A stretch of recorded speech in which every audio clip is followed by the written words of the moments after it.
Oke, malam teman-teman semuanya. Nah, karena di sini kita udah di menit 21 juga ya teman-teman.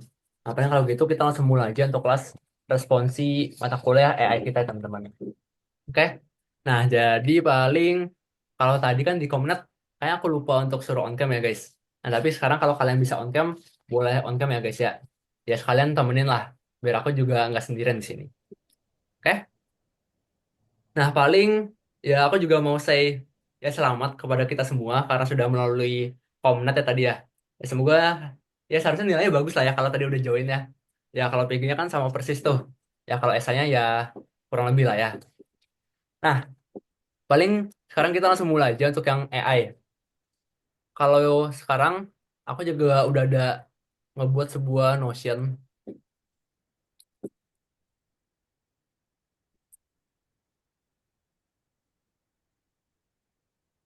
Oke, jadi aku izin untuk share screen ya teman-teman. Sebentar. Itu kalau yang di Notion yang aku kirim, itu isinya cuma khusus latihan soal sama jawabannya ya, sama langkah-langkahnya. Nah, kalau kalian sendiri tahu, ya sebenarnya ini, ya ini sedikit melenceng, tapi aku izin promosi ya. Ya, jadi kan aku juga ada ngejual catatan. Nah, kalau catatan yang di situ isinya beda. Jadi ya ini sekedar informasi aja. Nah, paling aku share screen dulu. Nah, jadi paling untuk yang kita di AI kali ini, kurang lebih sama kayak yang di Komnet tadi. Pertama kita bakal coba ada rangkuman tentang ya overview materinya dikit. Terus ada ngebahas latihan dari review UAS. Oke? Yang di Notion ini juga kalau kalian udah mau baca-baca juga boleh. Itu ada 3 soal dan itu seharusnya udah ada jawabannya semua ya. Paling kalau kurang lebih harusnya caranya benar. Tapi kalau misal angkanya salah, ya itu mungkin miscalculation aja. Oke guys. Nah paling kalau gitu biar cepet juga kita langsung masuk aja ke materinya ya. Untuk Excalibur ini sendiri belum selesai. Kalau kalian lihat masih banyak yang kosong karena nanti bakal sekalian dibahas aja ya langsung di sesinya. Nanti paling kalau udah selesai baru aku bakal kirim untuk link Excalibur-nya. Oke? Yang sekarang udah selesai cuman bagian Notion. Nah, sekarang maling aku masuk dulu ke bagian penjelasan dari kisi-kisinya teman-teman. Jadi untuk kisi-kisi UAS AI ini ada 30% untuk buat penilaiannya. Jadi kan 20% dari UTS tuh.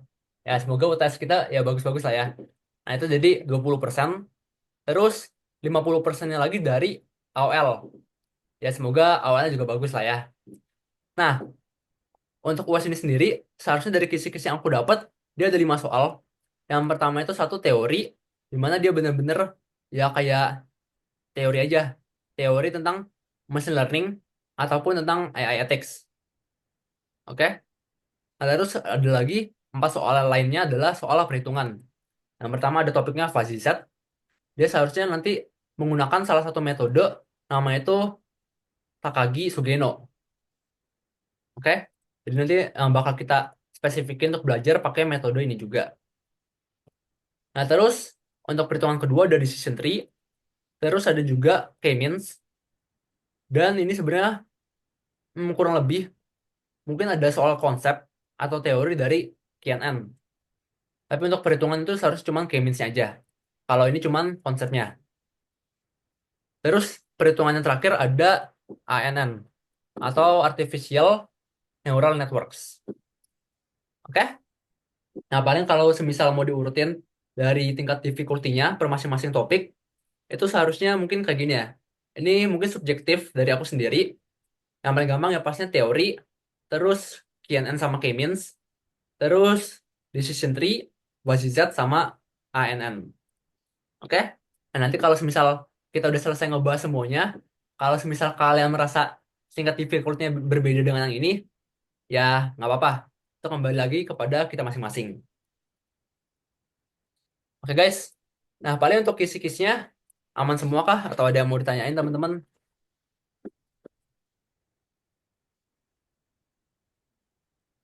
Aman ya guys. Nah, paling kalau udah, sebenarnya untuk teori, mungkin aku bakal cepet aja.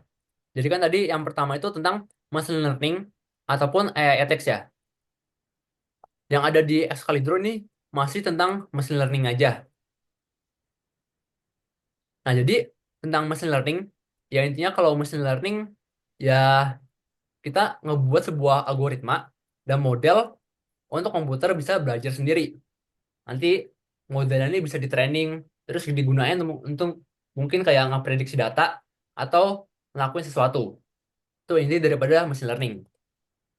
Nah, konsep utamanya itu ada 4 bagian. Di machine learning, pastinya perlu data. Data-data yang digunain untuk kita ngebuat model. Nah, nanti model ini bakal digunain untuk di training juga, biar nanti hasilnya bisa digunain untuk prediksi sesuatu. Oke? Nah, ini nanti yang kurang lebih bakal kita lakuin juga. Kayak contohnya nanti di basis set, itu kita bakal memprediksi juga dari data yang dikasih. Dan juga nanti di decision tree, kita ngecoba untuk bisa ngebuat model menggunakan decision tree, yaitu pohon model, biar kita tahu kayak apa yang bakal terjadi kalau datanya kayak gini, dan seterusnya. Oke? Nah, terus ini juga salah satu mungkin gambar yang kalian sering ngeliat. Jadi ini kayak 3 bidang di dalam AI. Yang paling besarnya pasti ada AI itu sendiri. Terus di dalam AI ada machine learning. Terus yang paling dalamnya lagi ada deep learning. Nah, ini juga salah satu gambar kayak hierarki klasifikasi machine learning. Dia seharusnya ada 3 jenis ya. Kalau di sini cuma 2. Yang paling terkenal ada supervised learning sama unsupervised learning. Seharusnya ada satu lagi itu namanya reinforcement learning. Oke? Nah, tapi untuk yang di sini seharusnya udah selesai yang di Excalibur. Jadi untuk soal teorinya ini sendiri karena memang ini cuma teori ya. Seharusnya lumayan gampang. Kalian bisa baca aja di bagian soal-soal yang ada di sini, yang di Notion. Nah, di sini ada soal juga. Yang soal pertama ini adalah mini quiz dari dosen aku. Ini aku juga masukin kredit lah ya. Ya karena kalau kita ngambil sesuatu, ya kita harus respect daripada orang yang punya. Nah, terus paling soal teorinya tuh di sini juga ada lumayan banyak. Di soal exercise yang pertama, itu ada 4 soal teori, itu juga udah ada kreditnya ya. Dia tampilin sendiri watermark, itu dari Bapak Simeon.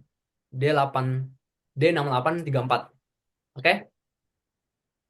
Nah, terus exercise 2 ini nggak tahu paste paper kapan, tapi udah ada jawabannya juga. Jadi kalau kalian mau baca juga boleh. Oke? Paling untuk teori, aku nggak bakal jelasin gimana-gimana banget. Intinya, untuk teori itu sendiri paling kurang lebih kayak gini yang tadi. Bidang ketiga ini. AI, machine learning, sama deep learning. Terus mungkin dia juga nanya kayak supervised ataupun unsupervised. Nah, paling yang nomor 3 sama 4, ini mungkin secara prediksi, mungkin kayak nggak terlalu mungkin keluar sih.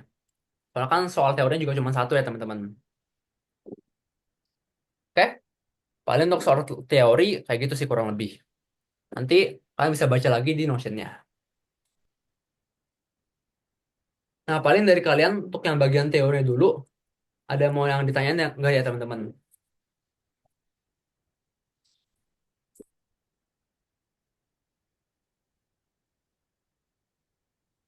Aman ya guys ya? Nah, paling ini juga berhubung Zoom-nya juga udah full ya guys. Dan karena kayak masih banyak yang mau join, bagi kalian yang bisa buka room di Discord, ya seharusnya semuanya bisa sih. Kalian bisa buka room aja ya guys. Terus share screen aja, AFK gitu nggak apa-apa. Biar teman-teman kalian juga yang nggak kebagian di Zoom bisa join di Discord. Oke guys, ya aku percayalah kalian orang-orang manusia-manusia baik yang akan membuka Discord nanti. Nah, paling kalau gitu kita lanjut lagi aja di topik yang kedua ya, yaitu tentang fuzzy Z. Nah, paling untuk teori dasarnya itu kayak gimana? Paling seharusnya nanti soal-soalnya tuh bakal apa namanya itu fuzzy inference system. Jadi nanti kita dikasih sebuah data, ada logika fuzzy-nya, kita buat, terus nanti kita perlu kayak ngebuat hmm, apa namanya inference system. Oke. Nah, ini untuk mungkin untuk lebih detailnya kita langsung bahas soalnya aja ya. Jadi ini soalnya aku ambil dari soal yang PDF. Kalau yang di Notion itu seharusnya yang di bagian exercise 1. Oke? Jadi kita bakal coba kerjain soal yang fuzzy Z nomor 5 bagian A sama bagian B ya. Nah, paling kalian juga bisa buka aja untuk soalnya dulu.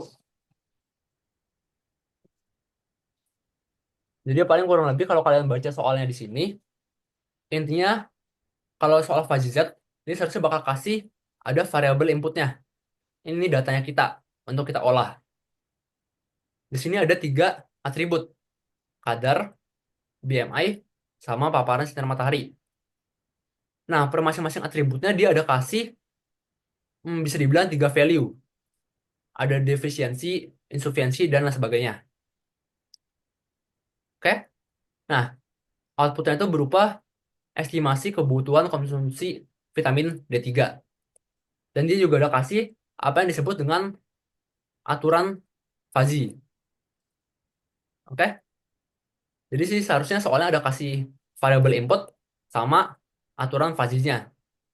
Ini dua yang paling penting. Terus soalnya dia minta untuk kita ngebuat membership function yang pertama.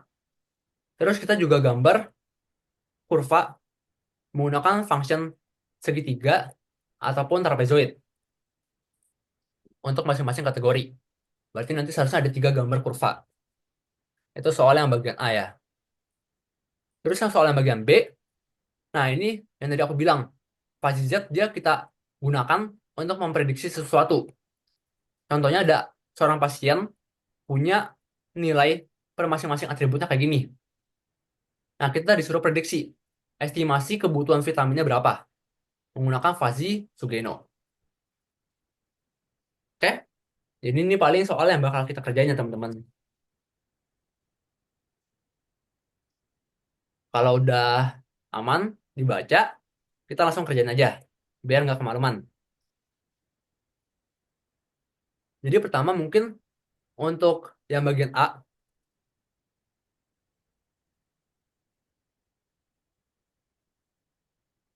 sebentar ya guys. Biar tulisannya rapi, aku mungkin ketik aja ya.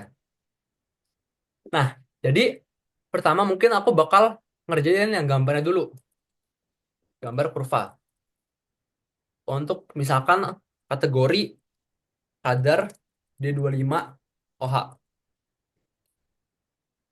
Oke? Karena dari gambar ini kita bisa langsung ngebuat membership fungsinya lebih gampang. Nah, cara ngebuat gambar itu gimana? Itu sebenarnya simple. Pertama kita langsung ngebuat kayak sebuah apa ya namanya? Ya intinya kayak gini lah. Kita ngebuat sebuah kurva sederhana. Terus kita bakal ngebuat titik-titiknya berdasarkan dengan variabel input di kadar D25 OH. Pertama ada 20, 21, 30, sama 31. Oke? Jadi di sini misalkan aku pakai ini aja. Misalkan di sini 20. Terus tadi berapa ya? 21 ya? 21. Terus ini 30. Terus ini 31.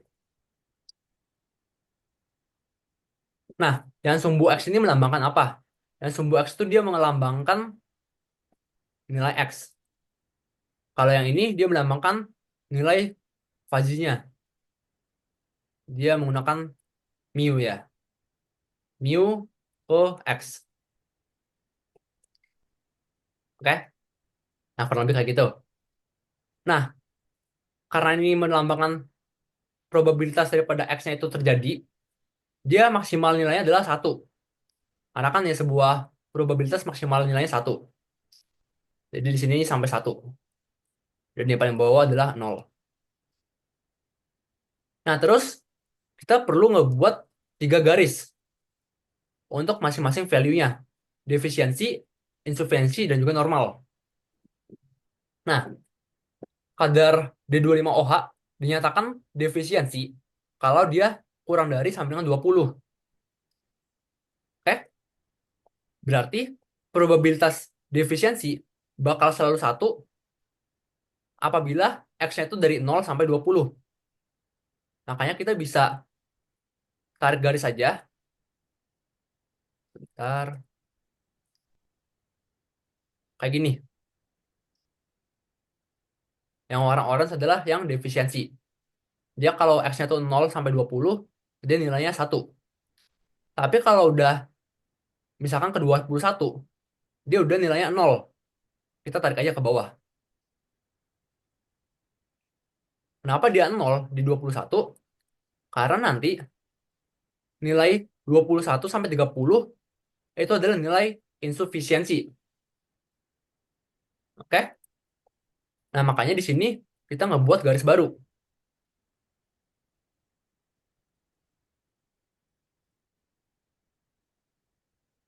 Kita ngebuat garis dari 21 sampai 30. Aku gak bedain warna deh. Warna biru, dia udah pasti insufisiensi.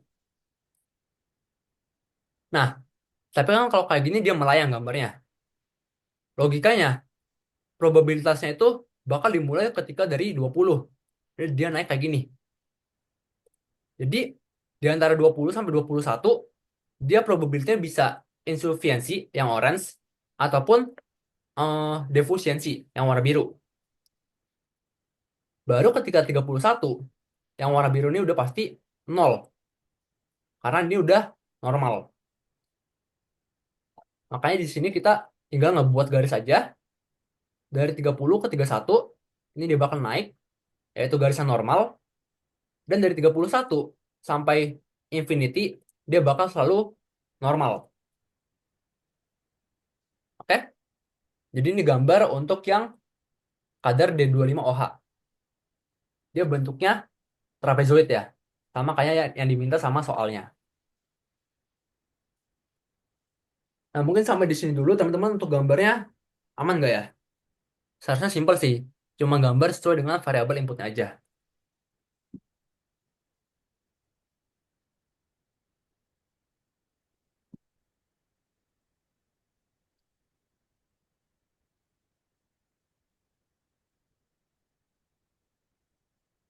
Ya benar 20 sampai 21 insufisiensinya bakal naik.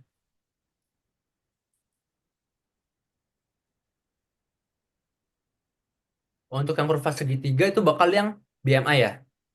Kalian sebenarnya bisa ngelihat ciri-cirinya tuh kalau yang kadar D25OH sama sinar matahari itu bakal trapezoid. Tapi yang segitiga itu yang BMI. Kenapa? Karena kalau kalian lihat dari yang value normal, normal ini hanya bakal 1 ketika nilainya itu di 22 aja. Sedangkan di antara 18 sampai 22 dia bakal naik. Antara 22 sampai 30 dia bakal turun. Nah, makanya dia bakal nanti segitiga. Oke? Nah, paling biar cepet untuk gambar aku bakal pakai jawaban yang udah aku buat di Notion-nya juga ya. Biar kita juga nggak kemalaman. Nah, ini memang tulisannya agak ya begitulah ya. Tapi seharusnya ya masih bisa dibaca lah ya. Jadi ini kurang lebih untuk gambar dari ketiga atributnya. Untuk BMI, yang rendah dia bakal turun juga. Yang normal dia bakal naik. Ini yang normal. Sorry, ini yang rendah. Terus ini yang normal. Dan ini yang tinggi. Terus yang sinar matahari dia sama kayak kadar D25OH, yaitu trapezoid. Oke? Yang rendah itu dia bakal turun. Yang normal itu dia bakal trapezoid. Sorry. Yang tinggi dia bakal naik sampai infinity. Nah, untuk gambar paling kurang lebih kayak gini doang. Seharusnya cukup simple.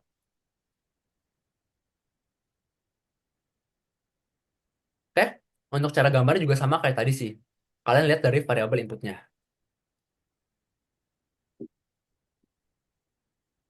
Paling untuk gambar aman ya teman-teman. Nah, kenapa aku kerjain gambar dulu baru membership function?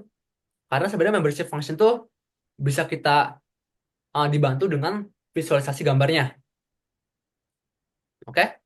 Jadi kalau aku lanjut ke bagian membership function,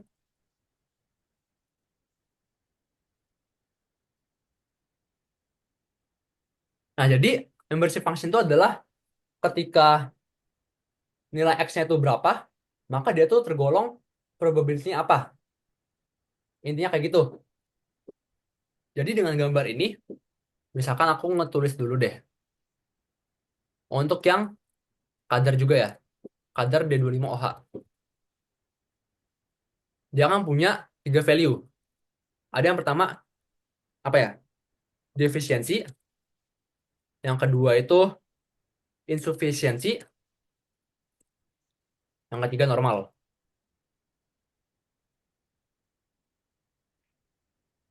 Oke? Nah, kenapa yang aku kasih enter? Karena kita perlu ada beberapa nilai probability. Dia itu bakal defisiensi, probabilitasnya bakal satu ketika nilai X-nya adalah kurang dari sama dengan 20. Dari gambarnya juga seharusnya kelihatan. Dia bakal probability mu X-nya, dia bakal satu. Kalau X-nya tuh kurang dari sama dengan 20. Oke? Sedangkan probabilitasnya bakal nol kalau nilai X-nya itu udah lebih besar dari 20. Nah, sorry, ini seharusnya lebih besar sama dengan 21 ya. Dia bakal nol. Nah, terus probabilitasnya itu kalau 20 kurang dari X, X kurang dari 21.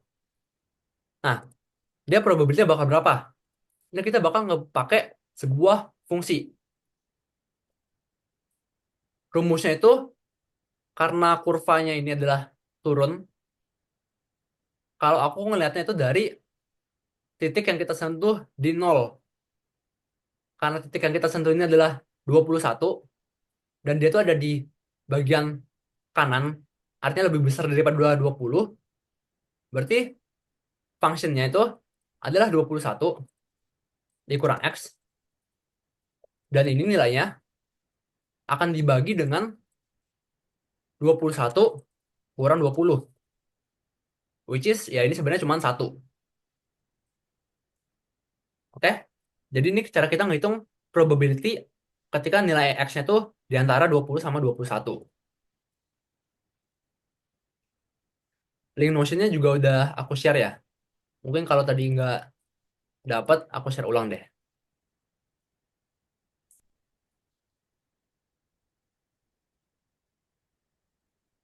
Oke? Jadi ini yang disebut dengan membership function.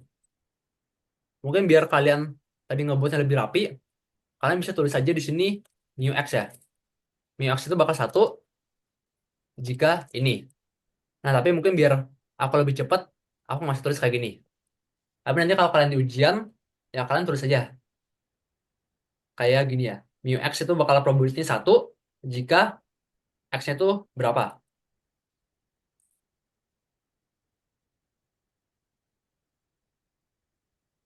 Membership function itu intinya ya dia cuma nunjukin nilai mu X-nya. Jika X-nya itu berapa gitu. Dia kan kalau yang di sini, yang rendah, dia ada tiga kemungkinan. Ketika mu X-nya itu satu, mu X-nya itu nol, atau diantaranya ketika dia lagi turun. Udah sih, intinya membership function cuman kayak gitu aja. Oke? Nah, terus mungkin aku bakal lanjut dulu ke bagian yang normal ya. Karena normal ini dia kurvanya naik. Kalau insufficiency dia trapezoid. Dia rumusnya agak lebih beda. Kalau normal, dia kan lihat dari gambar, probability bakal satu ketika X itu 31 atau lebih besar daripada 31. Berarti aku bisa tulis satu ketika X lebih besar sama dengan 31. Dan ini juga bakal nol ketika nilai X itu kurang dari sama dengan 30. X kurang dari sama dengan 30. Dan dia diantaranya 30 sama 31. Dia bakal naik. Dan karena kurva yang nyentuh titik nol ini adalah 30, dan dia ada di kanan, sorry, dia ada di kiri, rumusnya itu bakal jadi X dikurang 30 per 31 kurang 30. Ini kalau 30 kurang dari X kurang dari 31. Oke? Nah, paling kurang lebih kayak gitu sih untuk yang normal.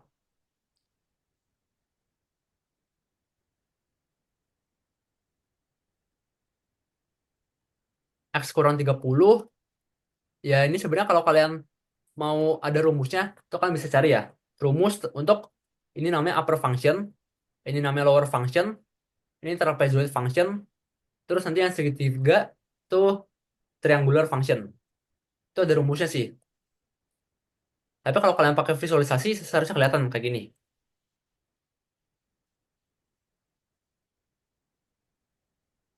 Itu bukannya per 21. Yang mana ya per 21? Ini dia seharusnya per 21 tapi dikurang 20. Jadi ya sebenarnya per satu doang sih. Masih ditulis nanti. Oke? Nah terus mungkin aku lanjut aja yang trapezoid ya. Insufisiensi. Di sini dia bakal satu nilainya ketika 21 sampai 30. Berarti jika jika 21 kurang dari sama dengan X kurang dari sama dengan 30. Terus dia bakal nol, ada dua nih. Dia kurang dari sama dengan 20 atau dia lebih besar sama dengan 31. Dia bakal nol. Berarti nilainya bakal nol jika X kurang dari sama dengan 20 atau X lebih besar sama dengan 31. Oke? Lihat dari gambarnya aja. Dan dia bakal diantaranya ada dua juga. Ketika dia ini naik dan juga ketika dia turun. Oke? Jadi dia ada empat kondisi. Nah, mungkin aku pakai yang naik dulu aja. Jadi, karena dia naik kayak gini, rumusnya tuh mirip kayak yang normal. Itu X dikurang 20 per 21 min 20. Oke? Ini jika 20 kurang dari X kurang dari 21. Terus yang dia turun, dia mirip dengan yang defisiensi. Berarti 31 dikurang X per 31 dikurang 30.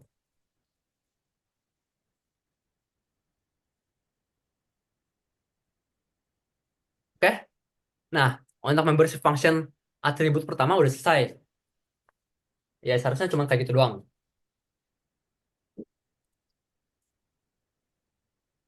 Ya, bener. Ini ada yang chat PC ke aku juga. Mungkin kalian kalau pakai variabel, rumusnya tuh kurang lebih bisa jadi kayak gini.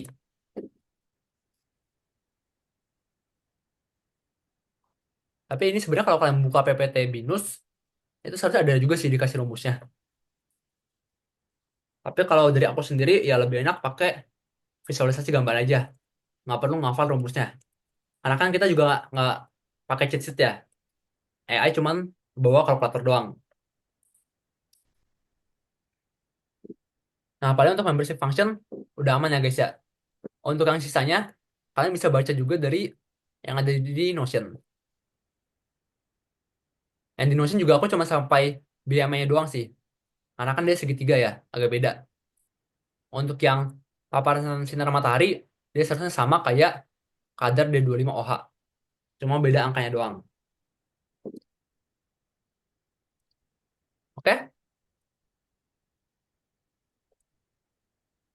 Nah, paling sekarang kita berarti bagian A udah selesai. Udah gambar kurva sama ngebuat membership functionnya.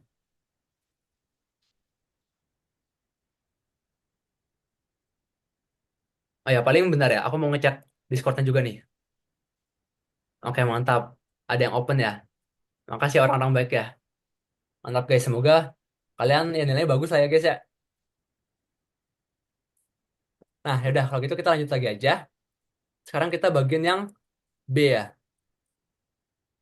Nah, di sini kita mau memprediksi berdasarkan dengan data yang dikasih.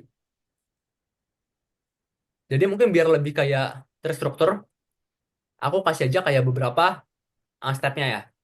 Step yang sistematis. Jadi yang pertama itu, kalau kita mau ngeprediksi, pertama kan tadi ada kurva sama membership function. Terus yang ketiga itu ada namanya Fujification. Yang keempat, role evaluation. Yang kelima itu ada diffusification. Nah, yang satu dua kita udah selesai ya. Yang tiga empat lima bakal kita lakuin. Oh, untuk yang Fujification ini, itu namanya juga menghitung derajat keanggotaan. Oke? Nah, jadi dari membership function yang udah kita buat, kita gunain untuk kita ngelakuin perhitungan derajat keanggotaan untuk bagian B. Jadi kan di sini udah ada nih, dari 25 OH-nya 25, biaya AME-nya 28, paparan sinar matanya 3 jam per hari. Oke? Kalau kalian ngelihat dari soalnya, yang di sini, tadi kan dari 25 OH-nya itu adalah 25. Kalau 25 kan udah pasti dia insufisiensi. Nah, jadi sebenarnya di tahap fusification, kita tinggal ngitung aja. Berarti kemungkinan defisiensi, ini untuk yang kadar di 25 OH ya. Kemungkinannya mu X sama dengan mu 25 adalah 0. Karena berdasarkan dengan rumus kita, dia lebih besar dari 21. Which is probability-nya adalah 0. Terus kita hitung untuk semua value-nya. Ini insufisiensi, dia mu X-nya adalah 1. Karena dia yang ini ya, X di antara 21 sama di antara 30. Probability-nya adalah 1. Terus yang normal, dia udah pasti 0 juga. Karena ini udah 1 probability-nya. Oke? Nah, begitu juga dengan yang lain. Untuk masing-masing atribut. Di sini untuk yang BMI, dia akan nilai BMI itu 28. Nah, ini dia agak beda. Dia bukan 0 atau 1 doang. Dia harus kita pakai rumus yang tadi. Kalau misal kalian udah ngebuat membership function-nya. Nah, tapi untuk yang rendah, dia udah pasti 0. Jadi untuk yang rendah, dia probability-nya udah pasti 0. Untuk yang normal, dia pakai rumus. Aku pakai dari yang di sini deh. Membership function BMI yang normal, kalau dia 28, berarti pakai yang ini. 30 dikurang X per 8. Oke? 30 dikurang X per 8, itu seharusnya jadi 2 per 8. Atau 1 per 4. Berarti 0,25 ya. Terus untuk yang value tinggi, mu 28 adalah berarti ya pasti 0,75. Untuk kalian kayak ngepasitiinnya, total daripada probability ini pasti harus 1. Ya karena kalau udah 1 ya probability-nya terjadi gitu. Oke? Terus untuk yang paparan sinar matahari,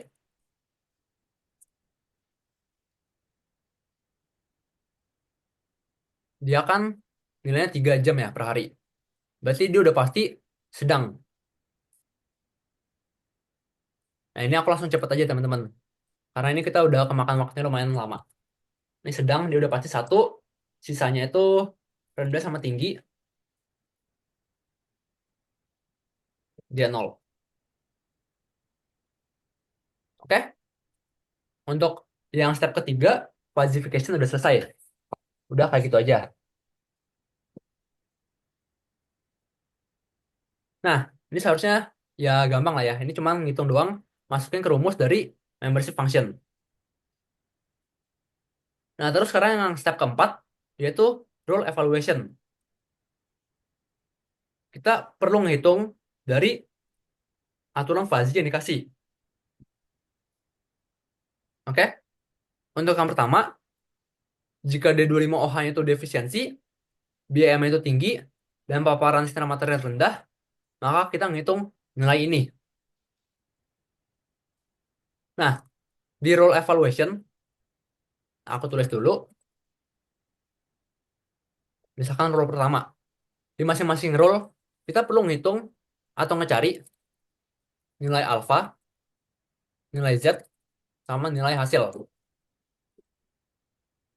Kalau mungkin kalian diajarin dosennya caranya beda, ya bebas sih kalian mau ngikutin yang mana.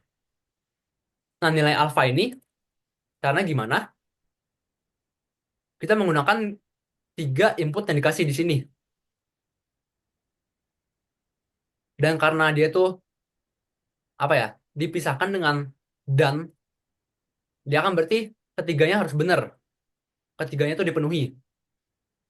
Makanya kita bakal pakai function min. Oke? Nah, ini kalian coba ikutin dulu aja. Min atau nilai paling minimal dari apa? Nilai paling minimal dari masing-masing falsification-nya. Oke? Untuk yang defisiensi D25OH, kan dia mu X-nya 0 ya. Berarti di sini adalah 0.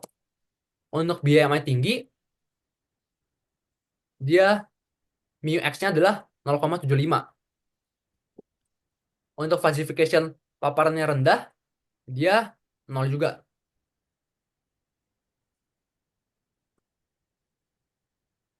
Nah, udah otomatis berarti nilai paling minimalnya adalah 0. Itu adalah nilai alfa. Kalau atau, berarti kita pakainya max. Tapi biasanya agak nggak mungkin sih pakai atau. Karena agak ambigu aja. Tapi kalau misalkan dia dipisahkannya pakai atau, berarti alfanya kita carinya pakai max ya.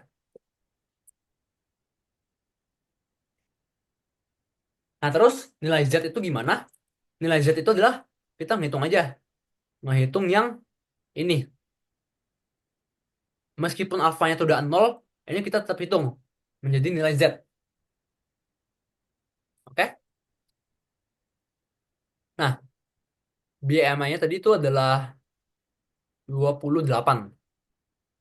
Berarti ya kalian kalian aja lah. Terus paparannya 3. Berarti 200 dikali 28 dikali 7. Oke? Itu aku nggak hitung sih. Itu berapa. Ya, anggap aja ini adalah nilainya. Terus hasil. Hasil itu adalah alfa dikali dengan Z. Nah, karena nanti kita bakal ngitung banyak alfa sama banyak Z dan banyak hasil, mungkin ya aku kasih nama alfa 1, Z 1, kayak gini ya. Ayo, tapi ya karena alfanya udah 0 ya berarti ini udah pasti 0.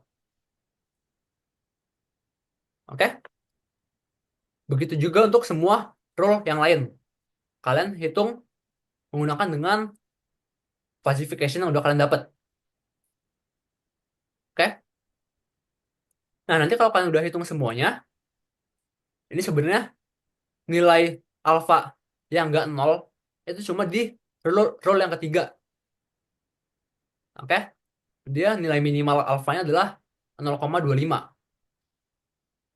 Makanya aku bakal hitung nilai Z-nya. Dia itu 19.600. Berarti hasilnya adalah Z 3 dikali dengan alfa 3. Nanti dapat nilai hasilnya adalah 4.900.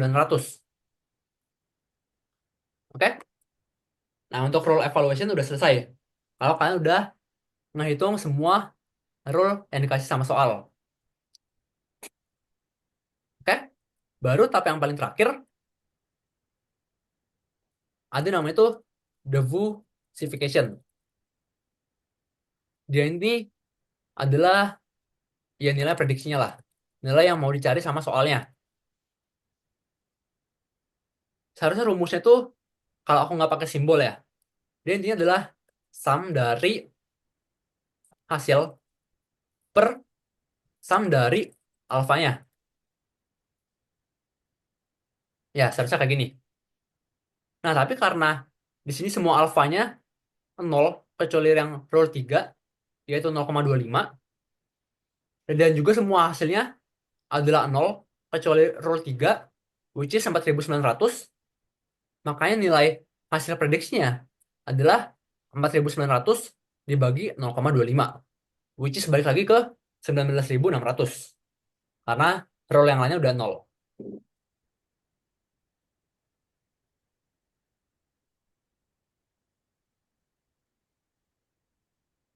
Alpha dapat 0,76 itu dari mana? Oh ya, 0,75 ya maksudnya ya.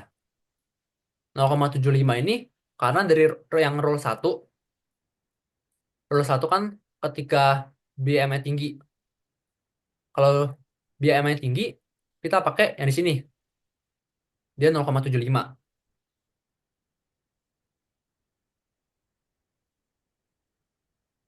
Oh ya guys, ini kalau ada yang nanya juga boleh tolong di everyone aja teman-teman. Biar yang lain juga bisa tolong bantu juga. Karena ini agak numpuk nih. Kalau misal ada dua hasil yang nggak nol, jadi nanti beda kah hasil Z-nya? Iya bener, seharusnya dia bakal beda. Jadi nanti kalau ada yang hmm, roll yang nggak nol lagi, selain yang roll 3 tadi, berarti kalian pakai rumus ini. Oke? Atau enggak anggap aja misalkan yang roll satu ini dia ada hasilnya deh. Aku copy paste aja.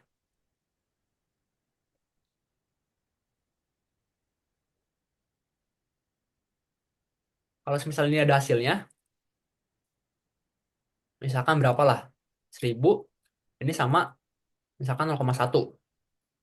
Berarti yang sama hasil 19.600 ditambah 1.000 terus dibagi dengan 0,1 ditambah dengan 0,25. Nah, itu nanti hasil jawaban akhirnya.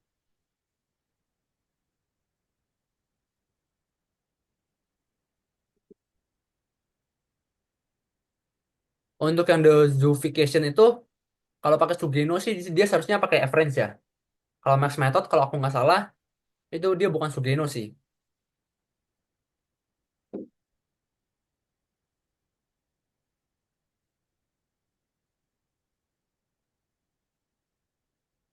Oke deh. Nah, paling untuk yang fuzzy Z, udah kelar sih. Udah kayak gitu aja. Jadi stepnya tuh ada 5 ini ya. Gambarin kurva, yaitu membership function, falsification, role evaluation, sama diversification.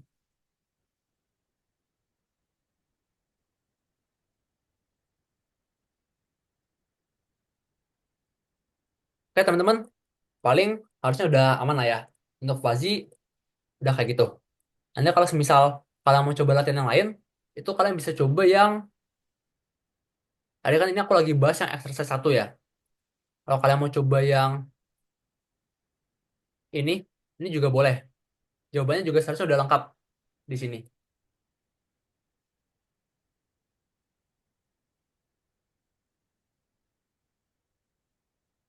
Nilai Z itu didapat dari rule apa? Oke, yang nilai Z ini, dia itu didapat dari yang ada di soal, yang di sini. Pokoknya ini meskipun alfa yang nggak nol pun, ya sebenarnya kalian perlu hitung aja sih. Ini nilai Z-nya ya, yang ada di aturan fuzzy-nya.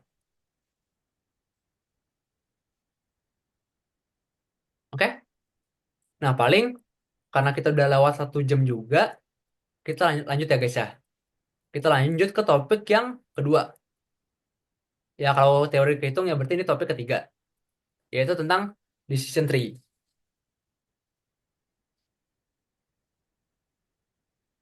Nah, untuk decision tree ini mungkin untuk teori gampangnya itu apa? Jadi ya ini intinya adalah sebuah model untuk kita bisa memprediksi sesuatu berdasarkan dengan fitur yang dikasih.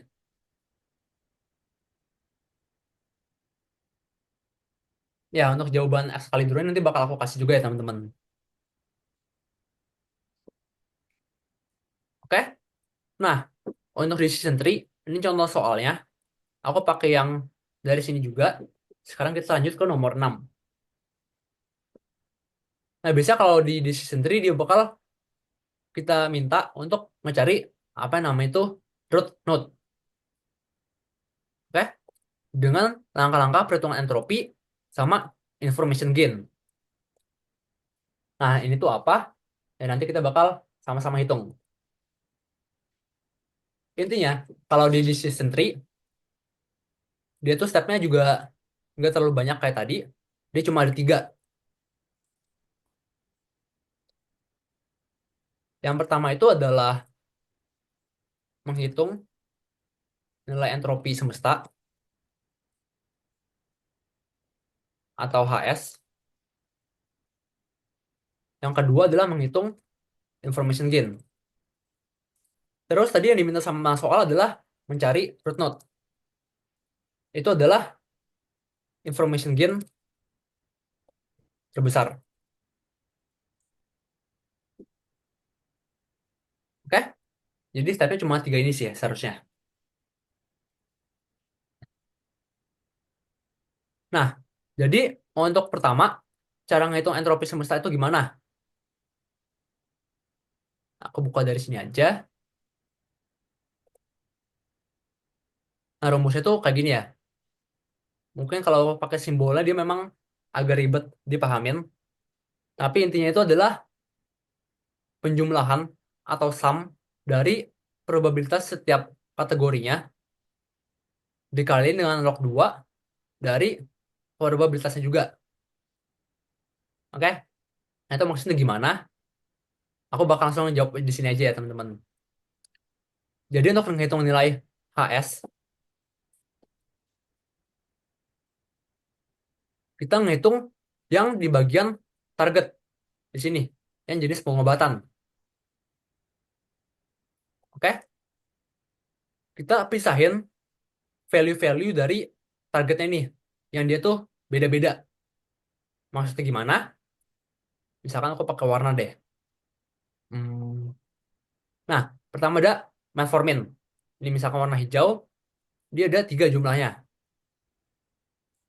Terus ada juga yang warna merah, amlodipin, dia ada 2.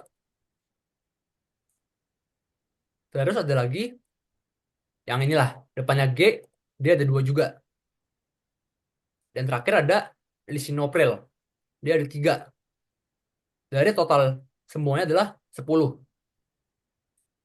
Oke? Dari pasien 1 sampai ke 10. Nah, cara ngitung entropi semestanya adalah nilai probabilitas dari masing-masing value-nya ini. Sebentar, aku tulis di atasnya deh. Kan kita ada 3, 2, 2, 3. Oke? Pertama, di depannya itu bakal selalu ada negatif dari suatu penjumlahan. Pertama, di sini ada 3. Kalau 3 ini, kan ini total keseluruhannya itu 10 ya. Berarti probabilitasnya adalah 3/10. Dikali dengan log 2 dari 3/10. Udah, inti simpelnya tuh kayak gini. Oke? Ini untuk yang pertama. Nah, tapi karena yang ini juga sama dengan ini, oke? Kita bisa kaliin aja dengan 2. Karena kan sama. Berarti yang ini udah selesai. Nah, ini bakal dijumlahkan dengan probability kalau dia 2. Berarti 2/10 dikali dengan log 2 dari 2/10. Karena dia ada 2 juga, kita bisa kali dengan 2. Karena perhitungannya bakal sama. Oke? Aman ya guys? Ini untuk menghitung entropi semestanya kayak gini aja. Nah terus mungkin biar cepet, aku bakal masukin ke kalkulator. Nah dia dapat ya 1,9709. HS-nya min dari min 1,9709. Ya berarti 1,9709. Dia biasanya nilainya selalu bakal positif sih. Berarti step yang pertama udah selesai. Oke? Ini kita bakal ngitung dari atribut target.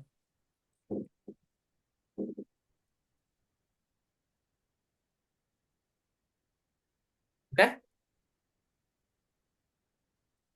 Untuk yang entropi semesta, iya, yang dihitung cuman yang atribut targetnya aja. Iya, dia harus ada min di depannya. Karena kalau nggak nanti dia bakal min. Dia maunya jadi positif. Makanya kita dikaliin dengan min di depannya lagi. Oke? Nah, untuk yang step kedua, ini kita perlu ngitung information gain per masing-masing atribut. Which is kita punya 3 atribut lagi di sini. Selain target. Kalau target dia cuma dipakai untuk ngitung entropi semesta. Oke? Jadi kita perlu ngitung information gain dari 3 atribut ini. Nah, aku mungkin bakal bahas satunya aja kali ya. Untuk yang hmm, tekanan darah deh. Karena dia ada 3 value juga. Sekarang yang bagian tekanan darah, mungkin aku tulisnya information gain dari tekanan darah. Nah, cara ngitung information gain ini gimana? Ini sebenarnya kita perlu ngitung juga entropinya per masing-masing value dari tekanan darah. Maksudnya gimana? Tekanan darah ini dia punya 3 value. Kalau kalian lihat, ada normal, tinggi, sama rendah. Oke? Ada 3 jenis yang berbeda. Sekarang aku juga bakal warna lagi sama kayak tadi. Normal dia tuh ada 4. Terus untuk yang hijau misalkan yang tinggi, dia ada 4 juga. Berarti yang rendah ada 2. Oke? Berarti 4,4,2. Aku singkat kayak gitu ya. Berarti entropi rendah, dia ada 4/10. Entropi normal, sorry. Apa ya tadi ya? Normal ya bener. Entropi normal, dia 4/10. Ini tadi 2/10 ya. Entropi tinggi, 4/10 juga. Nah, tapi apakah ini udah selesai? Ya, jawabannya enggak. Kita harus masukin pakai rumus yang sama dengan yang ini. Kayak di ngitung entropi semesta. Nah, tapi di sini juga kita perlu ngebagi lagi. Yang rendah, dia tuh bakal dapat metformin sama ya inilah. Ada 2 jenis. Kalau semisal tekanan darahnya itu rendah. Berarti aku misalkan tulis jadi 1,1.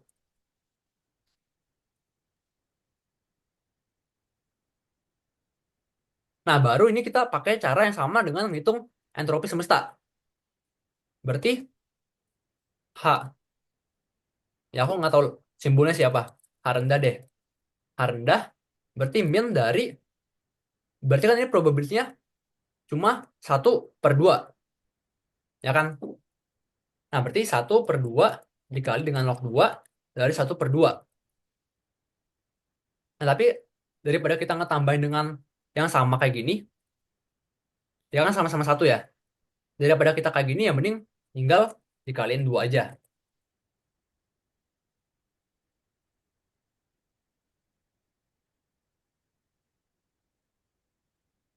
Oke, ini ada yang nanya juga ya.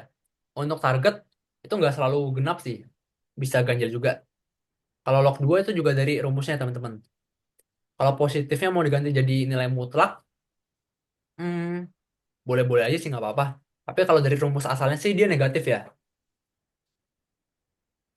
Terus kenapa setengah? Ya ini kan ada satu dari dua kemungkinan.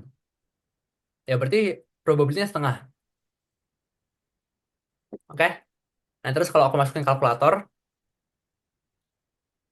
dia minus satu.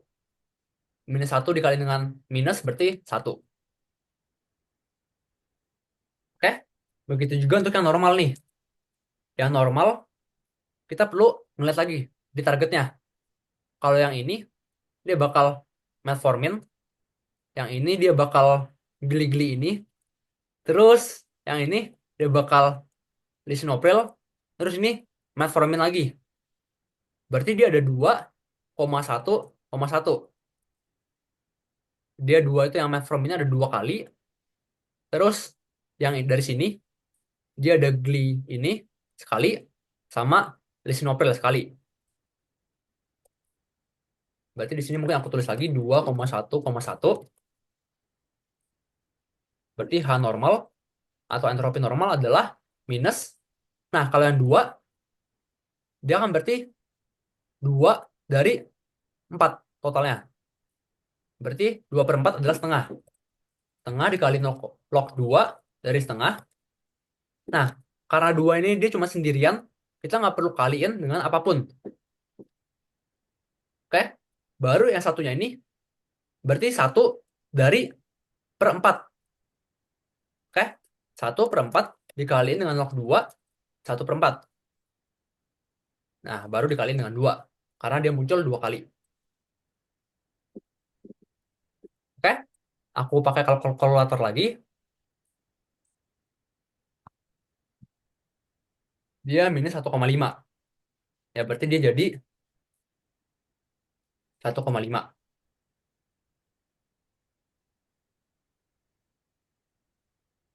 Sebentar ya, banyak nanya juga. Kali 2 karena jumlahnya. Kali 2 itu karena dia di sini nilainya sama. Ini kan 1,1. Ya ini kalau sebenarnya kalau kalian nggak mau kali 2, ya berarti kalian tinggal jumlahin dengan apa yang sama. Kayak gini. Ya tapi kan kalau di kalkulator lama ya kayak gini. Ya mending dikaliin dengan 2 aja. Eh, nah sebenarnya yang kayak cara 1,1, 2,11 dan lain-lain ini nggak tahu ya dosen kalian ngajarin atau enggak. Tapi ini aku caranya dapat sendiri sih. Aku melihat kalau ini adalah cara terbaik untuk kita bisa lakuin gitu. Yang paling gampang lah.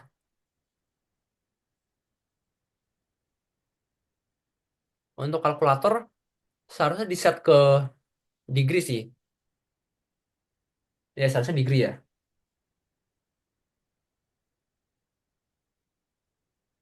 Oke mantap. Teman-teman yang lain juga boleh tolong bantu ya teman-teman yang di chat Zoom-nya.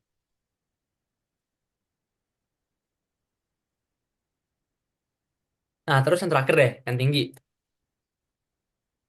Yang tinggi ini dia bakal, aku ganti warna deh. Jadi warna merah. Tinggi, dia bakal yang amlodipin. Dia juga bakal dapat yang lisinopril. Terus ada yang amlodipin sama lisinopril lagi. Berarti dia 2,2 ya berarti ya. Ada lisinoprilnya 2, amlodipinnya juga 2. Berarti di sini adalah 2,2. Berarti entropi daripada value tinggi adalah minus dari 2/4 probability-nya. Berarti setengah. Setengah kali log 2 dari setengah. Yang karena ini sama, ya kita kaliin lagi dengan 2. Which is hasilnya udah kita hitung di atas. Yaitu 1 ya. Oke? Udah selesai. Untuk perhitungan entropi per masing-masing value dari atribut tekanan darah. Nah, tapi kita belum selesai ngitung information gain-nya. Oke? Nah, information gain ini gimana? Aku misalkan ganti warna, dia berubah ya. Ya udah nggak usah. Information gain itu dia sebenarnya simple. Ini rumus yang terakhir. Jadi, kita kan udah ada probabilitas total nih per masing-masing value-nya. Oke? Information gain intinya adalah entropi semesta yang pertama kali kita hitung di langkah awal dikurangin dengan penjumlahan dari entropi rendah dikalikan dengan probability rendah dan ditambahin dengan value lainnya. Nah, maksudnya gimana? Jadi information gain adalah HS yaitu 1,9709 dikurangin dengan entropi rendah yaitu yang ini satu satu dikali dengan probability rendah yaitu yang di sini 2/10 dikali dengan 2/10 ditambah dengan entropi normal yaitu 1,5 dikaliin dengan probability normalnya yaitu 4/10 ditambah lagi dengan entropi tinggi yaitu satu dikaliin dengan probability tinggi 4/10. Dah kita dapat nilai information gain-nya. Itu aku juga udah hitung ya. Itu seharusnya nilainya adalah berapa ya? Kayaknya perhitunganku salah deh. Aku masukin kalkulator aja.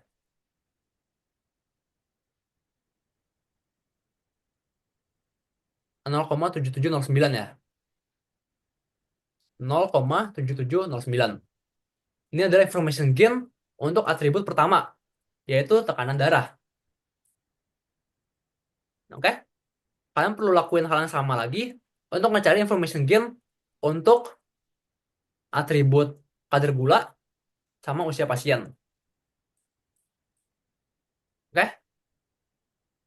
Caranya juga sama kok, kayak gini.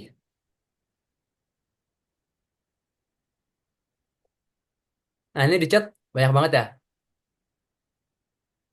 Tapi seharusnya udah dibantu juga sih sama yang lain. Mantap.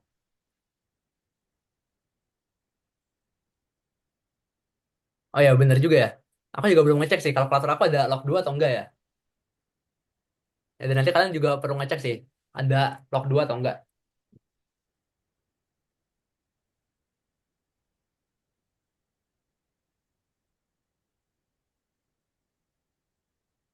Probabilitas rendah itu dari mana? Itu dari yang di tabel sini. Dia kan total pasiennya ada 10 nih.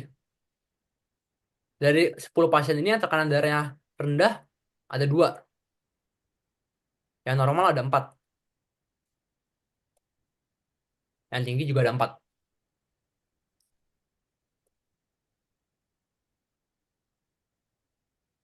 Kenapa kita ngitung target dulu baru tekanan darah? Ya karena HS-nya bakal kita pakai di sini untuk mencari information gain. Oke? Nah, baru untuk information gain lainnya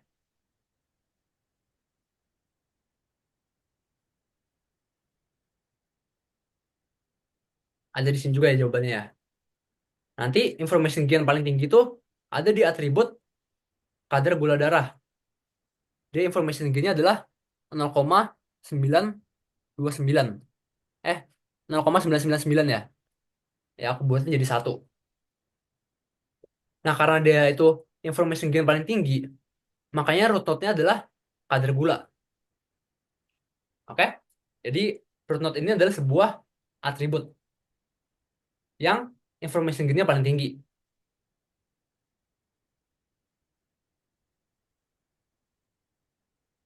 Oh, rumusnya di sini ya.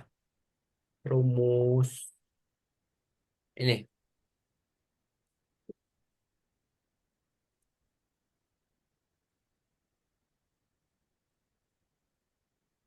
Oke? Nah, jadi itu cara kita ngitung atau ngecari nilai root node-nya ya. Kenapa kadar gula sama usia nggak dihitung? Ya karena kalau dihitung kelamaan ya guys ya. Nanti kita bisa sampai subuh nih. Oke? Untuk cari information gini juga sama kok.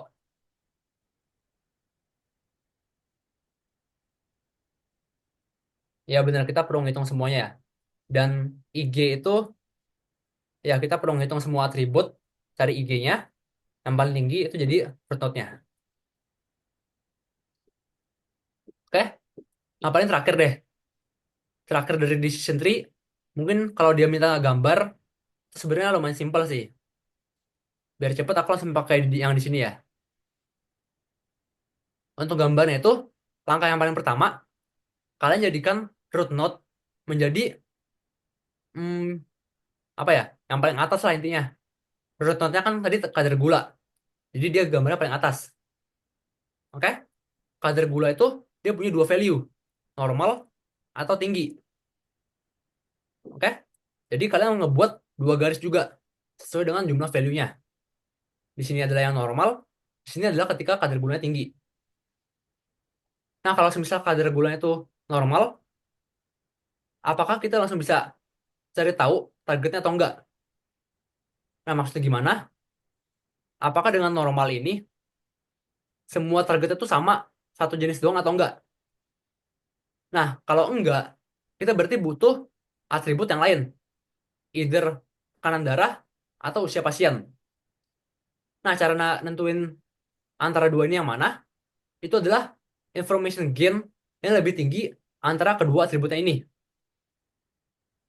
Nah, kalau aku udah hitung, information gain-nya tuh yang lebih tinggi tekanan darah dibandingin usia pasien.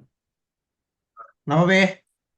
Makanya kita habis yang di kadar gula ini, kita pakai yang tekanan darah. Aku singkat jadi TD. Oke? Nah, apakah dengan menggunakan dua atribut ini, kita udah bisa mendapatkan targetnya atau enggak? Kita coba cek. Misalkan ini aku hapus dulu ya, teman-teman.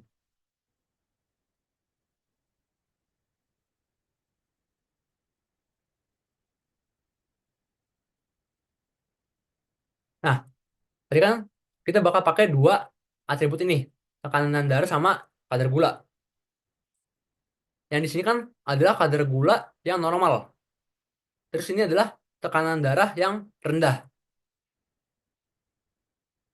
Apakah ketika dia itu normal dan rendah, berarti yang ini ya, rendah normal, terus ada lagi nggak? Udah, nggak ada lagi ya. Rendah normalnya cuma ini doang. Nah, berarti karena cuma ini doang, dia udah pasti targetnya adalah metformin. Makanya dia udah selesai.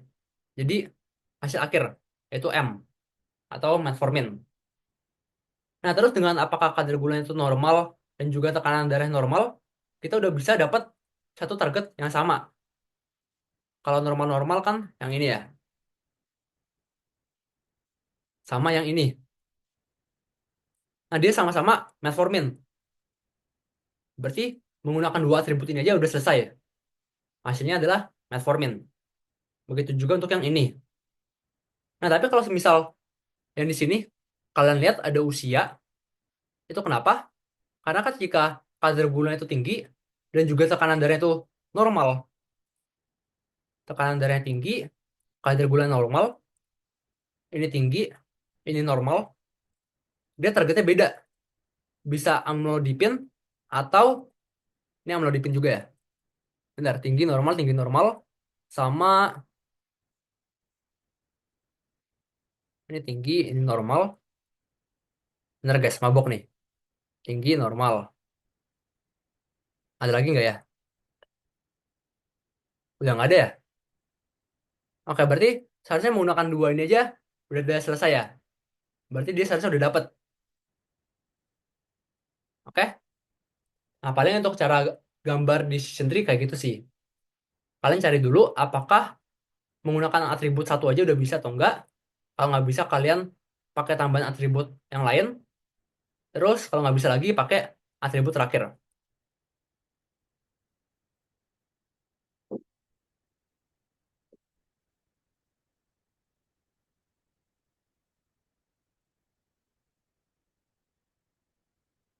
Oh ya, ini kayaknya aku tadi salah ya. Ini seharusnya kadar gulanya tinggi, tekanan darahnya yang normal. Bentar, kadar gulanya tinggi, aku ganti warna deh. Kadar gula tinggi, tekanan darah normal berarti yang ini. Terus normal tinggi lagi berarti yang ini. Nah, ini nih, targetnya beda.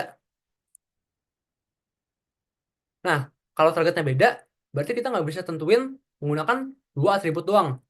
Makanya kita perlu usia.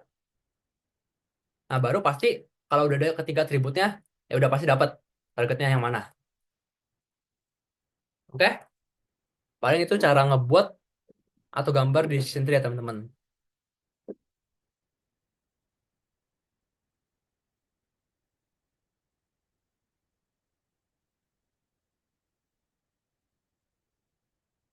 Ya bener. Ini banyak yang nanya ya di chat ya.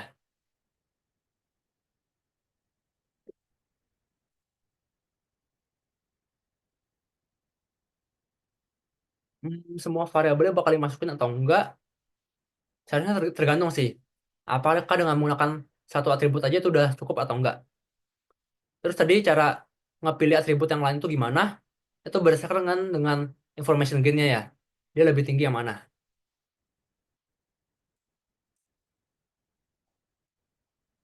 Oke? Paling kayak gitu sih teman-teman.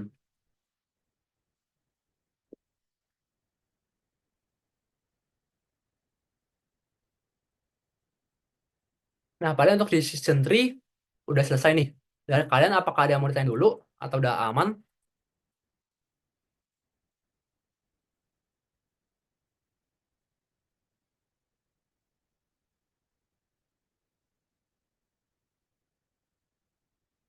Kurang ngerti dari yang pecah-pecah kadar gula.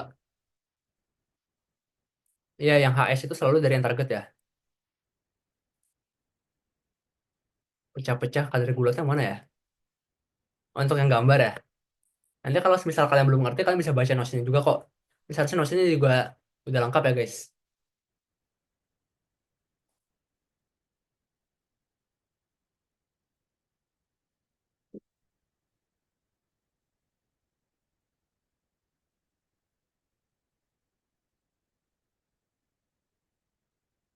Oke, ini ada pertanyaan yang menarik nih. Kalau information gain nilainya itu sama itu gimana? Nah, itu seharusnya kalian ngambil atribut dari paling kiri ya. Ini sebenarnya cuman rule of thumb doang sih. Kalau misal information gain-nya sama, kalian ngambil dari yang paling kiri. Tapi ya sebenarnya kalian jelasin aja sih di jawaban kalian nanti kalau information gain-nya sama, makanya saya mengambil yang atribut ini. Ya seharusnya dosennya ngerti sih. Oke? Nah paling biar nggak kemalaman, kita lanjut ke topik yang berikutnya teman-teman. Nah paling konsep yang untuk KNN, ini kalian bisa baca aja di soal teori atau yang di Notion ya teman-teman. Paling aku bakal masuk ke bagian K-means untuk yang perhitungan. Mungkin untuk yang perlu kalian tahu aja, KNN sama K-means itu, kalau K-means dia itu clustering, kalau KNN dia itu klasifikasi ya.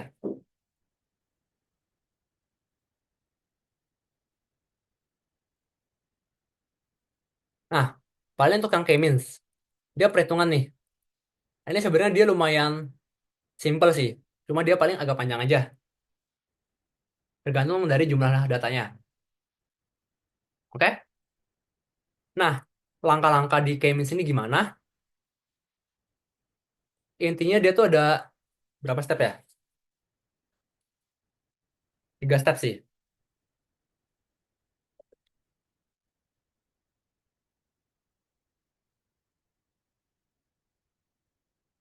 Yang pertama adalah nentuin centroid awal.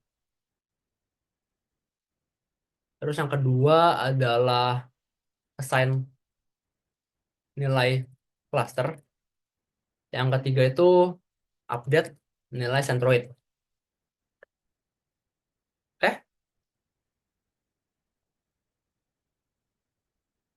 Nah, terus cara kerja step-stepnya ini gimana? Jadi kalau yang di soal, dia udah kasih centroid awalnya. itu pasien satu sama pasien 4 dengan atribut itu ada 3 ya. Denyut jantung, tekanan darah sama usia. Oke? Nah, mungkin aku bakal pakai jawaban yang ada di Notion.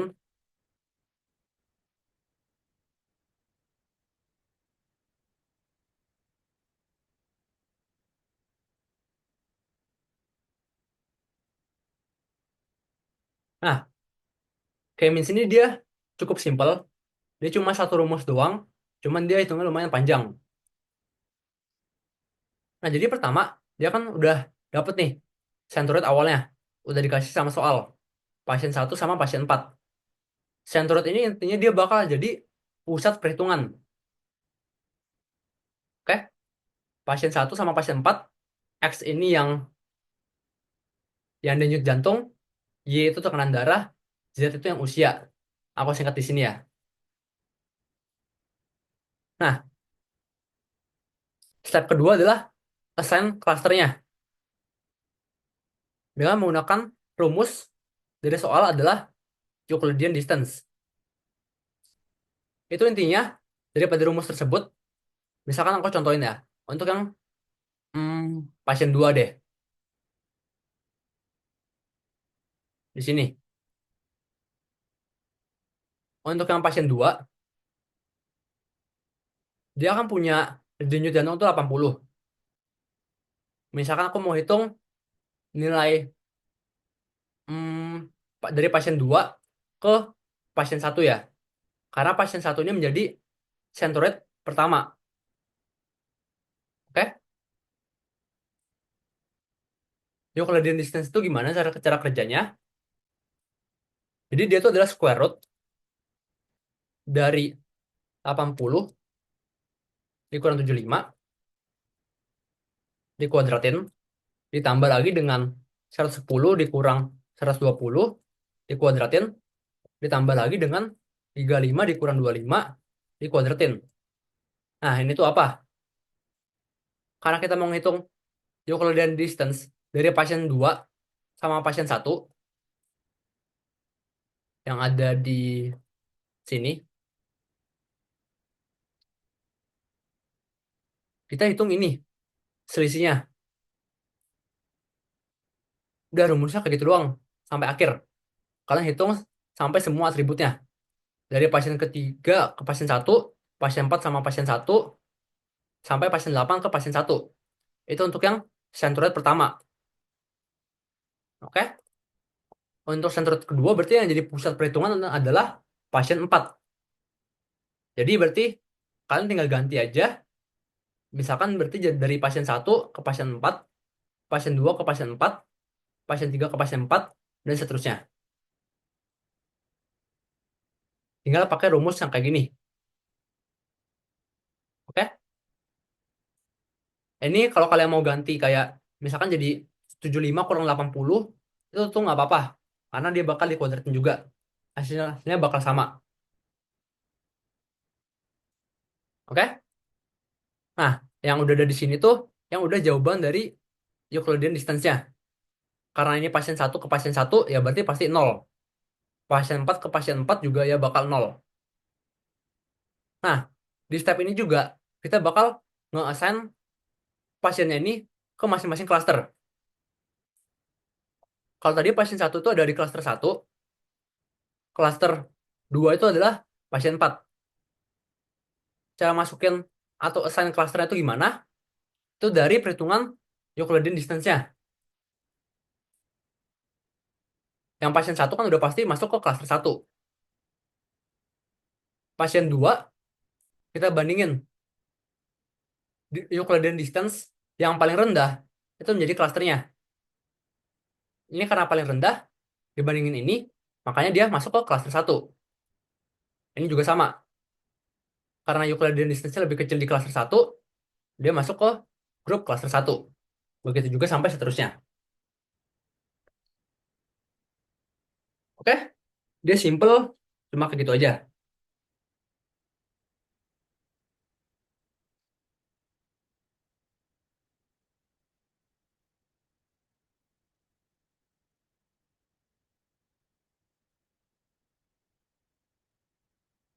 Oh ya, untuk link Excalibur-nya memang belum aku kasih ya. Karena ini juga belum lengkap sih. Oke?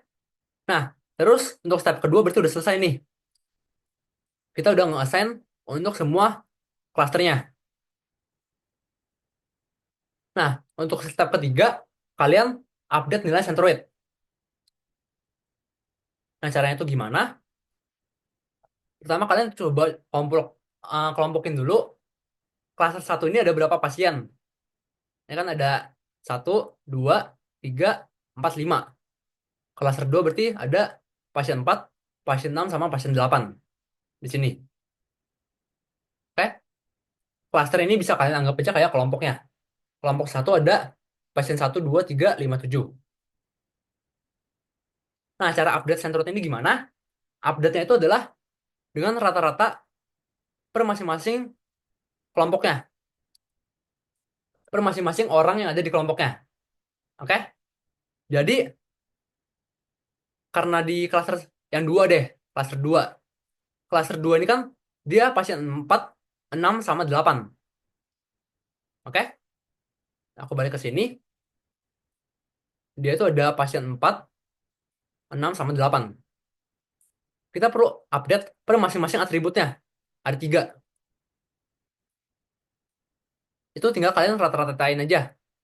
Berarti untuk update yang denyut jantung, mungkin aku warna biru deh. Yang denyut jantung. Berarti pasien 4 kan 95. Ditambah 100, ditambah 90,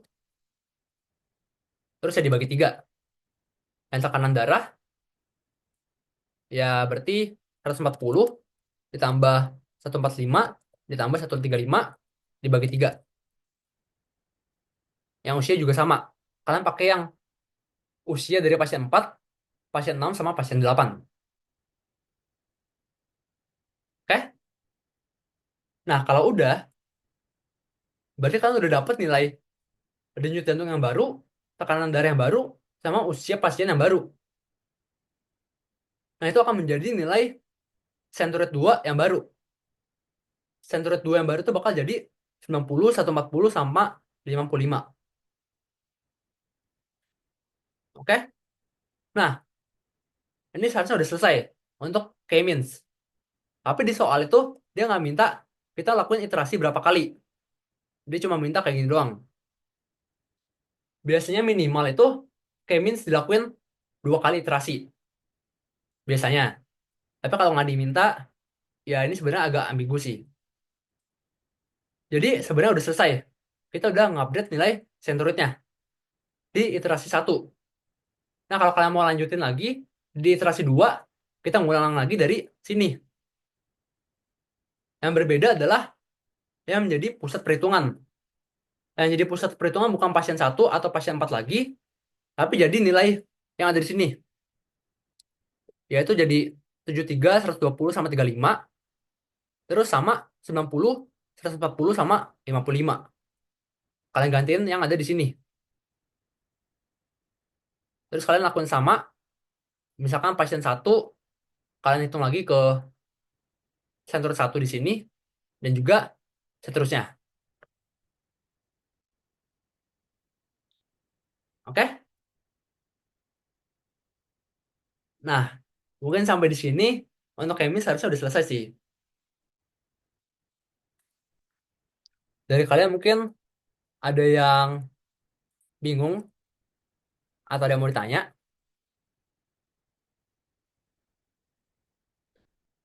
Seharusnya senturan awalnya tuh mungkin bakal dikasih di soal ya. Tapi kalau misalnya ini nggak dikasih tahu, mungkin disuruh pilih random sih.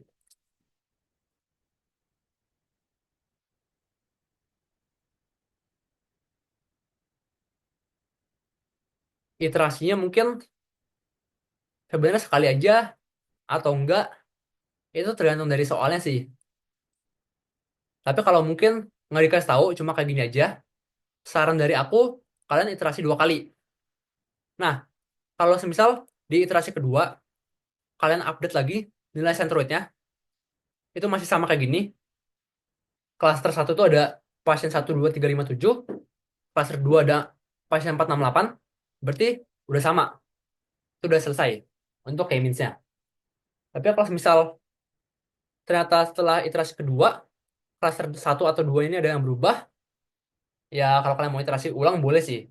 Tapi kalau kepanjangan, ya mungkin udah cukup lah. Kalian kasih catatan aja ke dosennya.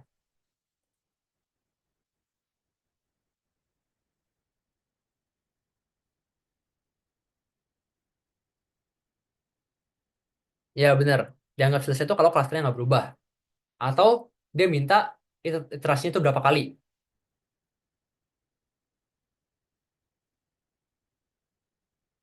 Sebenarnya kalau di iterasi kedua nggak selesai, nggak bisa selesai sebenarnya.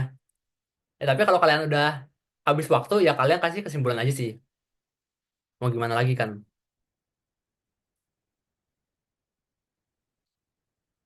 Oke?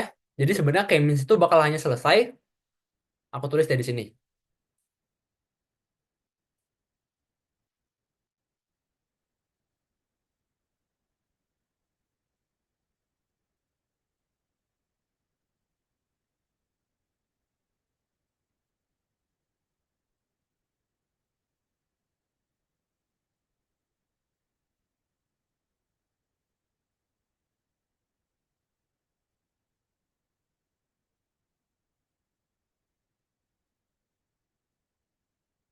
Nah, seharusnya kayak gini ya. Syarat K-means-nya itu udah selesai. Tapi kalau ya udah habis waktu ya, ya udah sih dikumpul aja.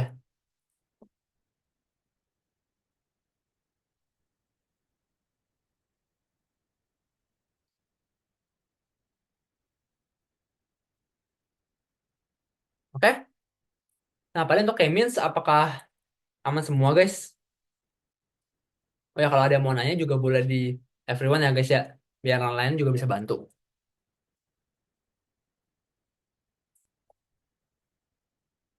Seharusnya K-means ini paling gampang sih. Dia cuma ngitung doang. Cuman ya agak panjang aja.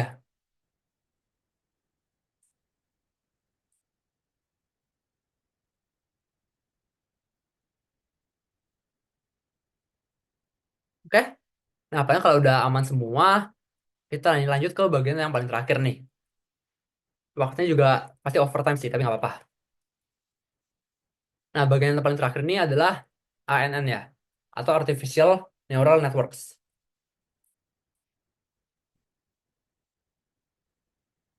Nah, untuk bagian di sini, intinya kalau di ANN, strukturnya aja kayak gini.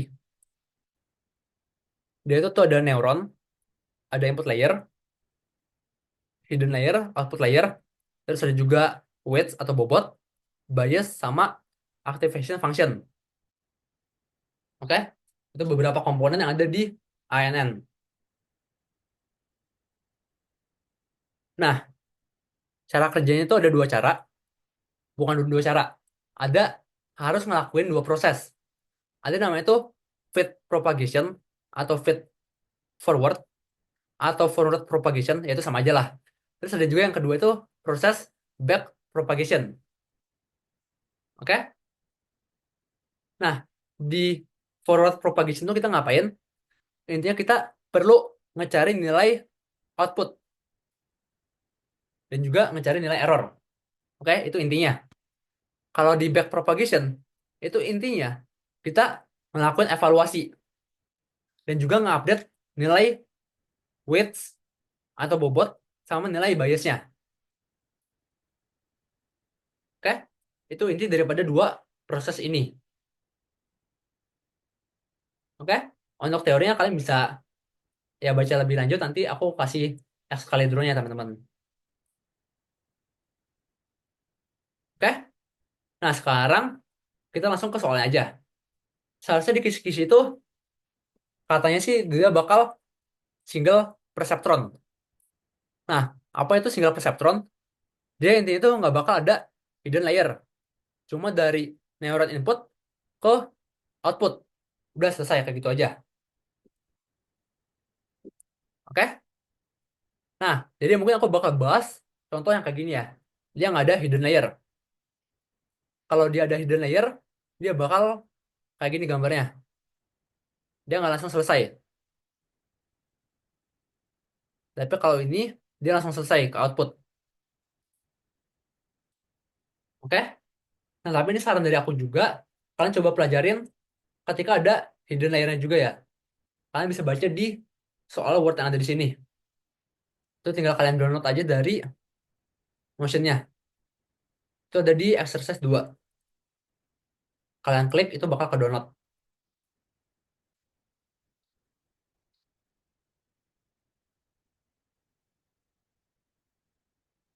Oke? Nah, untuk contoh soal ANN, aku bakal ambil dari yang mini quiz sekarang. Yang di bagian sini ya. Oke? Jawabannya ada yang di sini.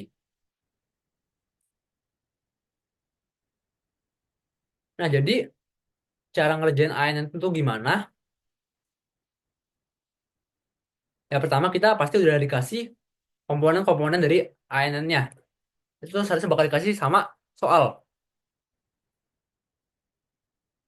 Dia bakal kasih gambar sama kasih nilai komponennya.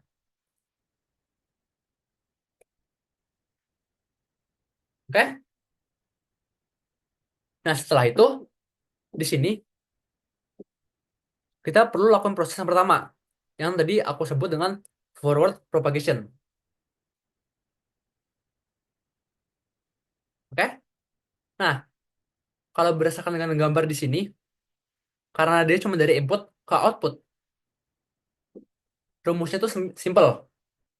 X1 yang ini dikaliin dengan W1. Terus ditambah dengan X2 dikali dengan W2, ditambah lagi dengan X3 dikali dengan W3.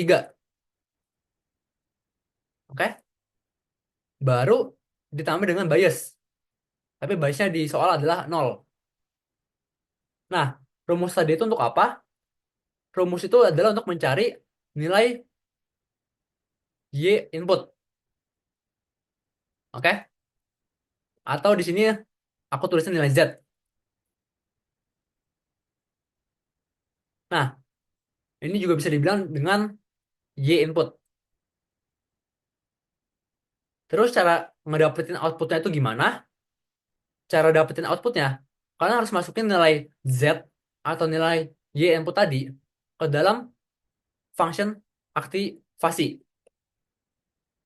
Itu bisa bakal dikasih juga sama soal. Kalau yang ada di sini, function activation-nya adalah fx sama dengan x. Atau maksudnya adalah nilai Z sama dengan nilai Y action. Jadi Z ini adalah nilai outputnya. Oke? Nah, jadi tujuan kita di forward propagation tuh ada dua. Yang tadi aku bilang. Cari nilai output dan error. Berarti udah selesai. Outputnya udah ketemu nih.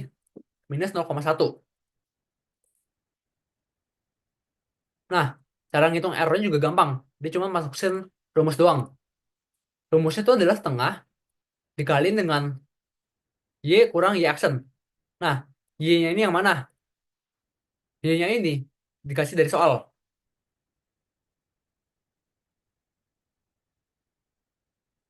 Bentar. Nah, Y itu adalah expected output.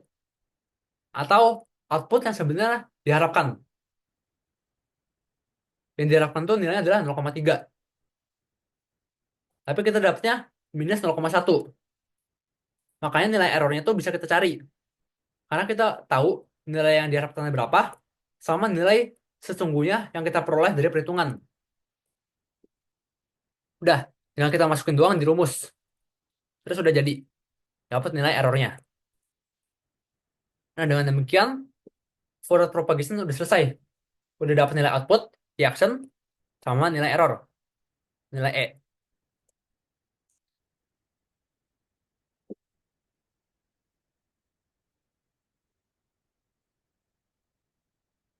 Oke? Jadi itu untuk proses yang pertama, yaitu forward propagation. Nah, terus yang proses kedua adalah back propagation. Nah, untuk back propagation dia intinya adalah update nilai weights dan nilai bias.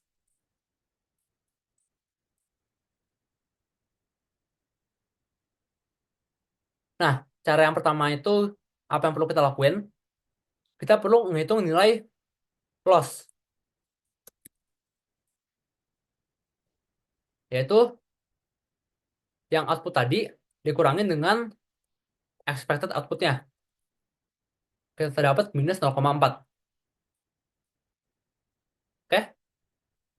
Nah, untuk cara ngupdate nilai weights-nya, itu dia sebenarnya tergantung dari gambar yang ada di sini. Oke? Nah, ini sebenarnya yang ada di sini adalah rumus yang udah paling simple, paling sederhana. Kalau kalian baca PPT, sebenarnya untuk dapetin rumus kayak gini, tuh perlu lakuin chain rule. Jadi dia lumayan panjang. Sebenarnya apa yang perlu kita lakuin untuk mendapatkan rumus ini? Nah, kalau gambarnya berubah, kalian nggak bisa pakai rumus ini. Oke? Nah, kalau misalnya gambarnya berubah, kalian bisa baca soal yang ada di sini ya. Itu dia udah ada jawabannya juga yang warna merah. Oke? Nah, cara nge-update nilai weights-nya ini gimana? Dari nilai loss, kita perlu mencari nilai gradien per masing-masing weight-nya. Karena kita ada tiga neuron, ada tiga weights juga, berarti ada tiga gradien. Untuk W1, delta W2, sama delta W3. Oke? Rumusnya adalah learning rate minus learning rate dikali dengan nilai loss dikali dengan X1. Itu untuk mencari delta W1. Ini tuh ada di soal ya. Dikasih nama itu learning rate yang ada di sini.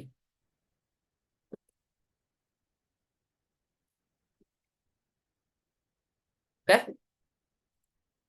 Nah, begitu juga untuk yang weights lainnya. Nah, selain nge-update bobotnya, kita nge-update juga bias. Kalau tadi kan bias awalnya tuh nilai 0 ya. Tapi setelah kita lakukan forward propagation, kita lakukan backward propagation. Nah, delta bias itu didapatkan dengan learning rate dikali dengan loss-nya. Nanti dapat nilai delta bias.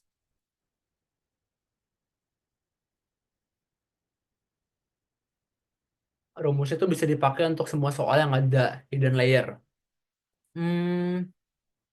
Bentar aku mikir ya. Ya, seharusnya bisa sih. Kalau semisal ini ada 4 neuron, tapi dia langsung ke output, dia bisa dipakai rumusnya. Sama aja.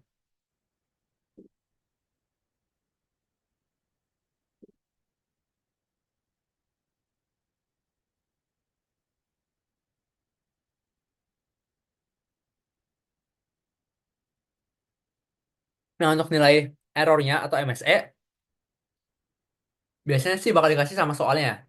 Di sini nih dia bakal kasih sih. Jadi ikutin dari yang ada di soalnya aja.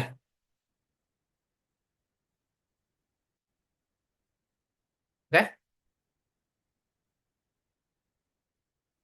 Nah, terus kalau udah dapet nilai perubahan bias sama perubahan weight-nya, kalian tinggal update aja nilai weight-nya sama nilai bias-nya.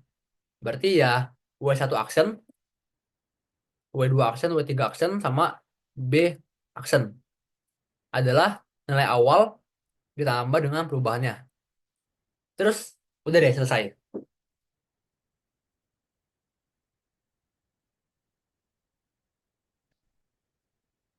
Oke, untuk rumus bias itu bakal selalu sama atau gimana? Seharusnya tadi sih aku konfirmasi sama beberapa teman aku, seharusnya rumus bias sih bakal sama ya. Meskipun mungkin gambarnya beda. Oke? Kalau ada hidden layer itu lebih ribet. Wah, itu bukan lebih ribet lagi sih, itu ribet banget lah. Itu kan bisa baca di soal yang lain ya. Iya, rumus untuk hidden layer khususnya di back propagation ya. Kalau untuk forward dia sama aja sih. Cuma dia lebih panjang aja kalau misal gambarnya beda.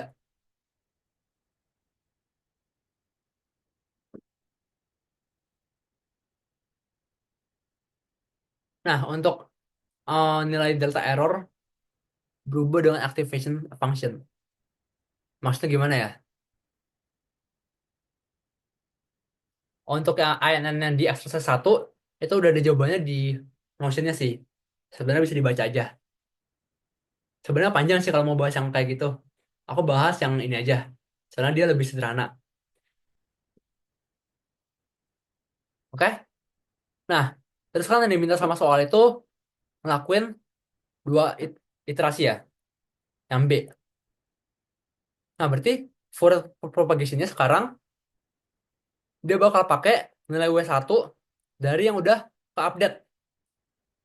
Begitu juga untuk W2, W3 sama nilai biasnya sekarang bukan 0. Tapi nilai biasnya sekarang 0,04. Oke? Lakuin yang sama forward propagation, dapat di actionnya, yaitu output, dapat nilai errornya. Terus lakuin lagi deh, back propagation yang sama. Oke? Kalau udah, ya udah selesai. Nah ini untuk yang soal teorinya, ya kalian bisa baca di sini ya teman-teman. Seharusnya itu udah lumayan lengkap juga kok.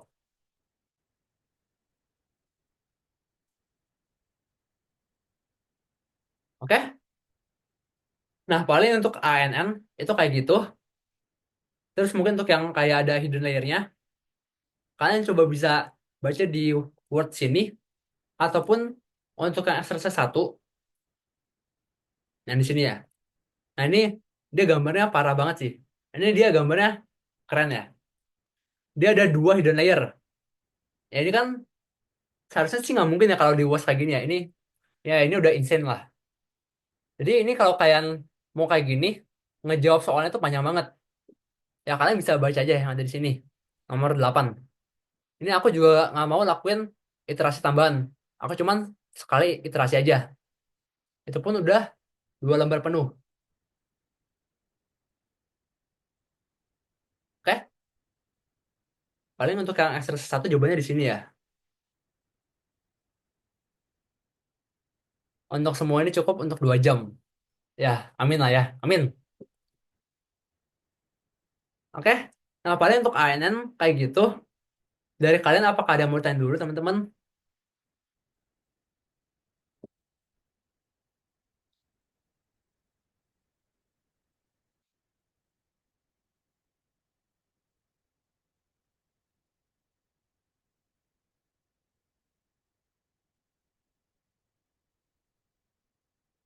Untuk channelnya bisa dipraktekkan nggak? Itu sebenarnya nanti bisa dibaca di sini sih. Ini udah ada channelnya juga. Kalau sekarang kayak udah kemalaman deh.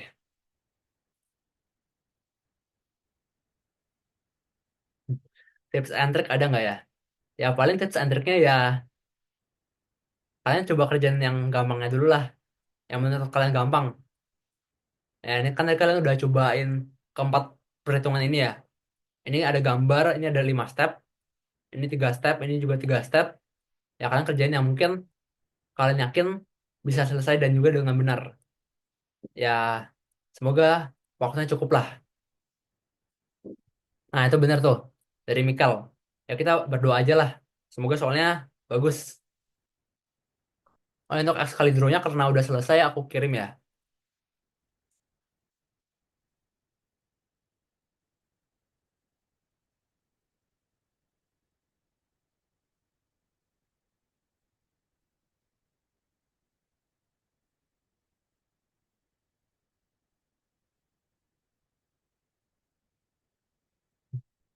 Oh ya untuk AI ini kalian cuma bisa bawa kalkulator ya teman-teman. Untuk cheat udah nggak boleh nih. Nggak kayak UTS. Tapi biasanya ya, ini biasanya. Biasanya soal AI sama soal ADA yang buat itu dosennya namanya Pak Henry Lucky ya. Kalau yang buat soalnya masih dia sih seharusnya ya seharusnya nggak susah sih. Harusnya ya. Soal ADA kemarin kan ya lumayan gampang lah ya.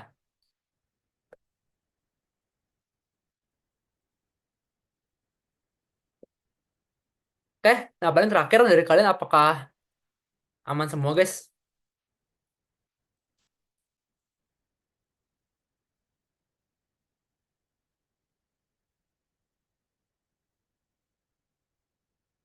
Oke, paling kalau gitu aku coba stop share dulu ya teman-teman.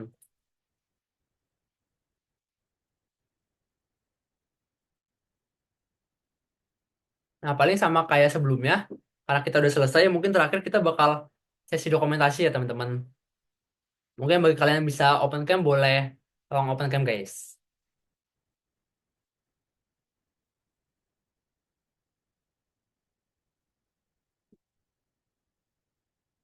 Oh, ya, nanti untuk recordingnya bakal aku upload langsung ya ke drive-nya. Oke, sama maaf ya guys, ini aku suaranya juga lagi serak-serak nih. Udah kebanyakan ngomong kayaknya. Udah gatel juga.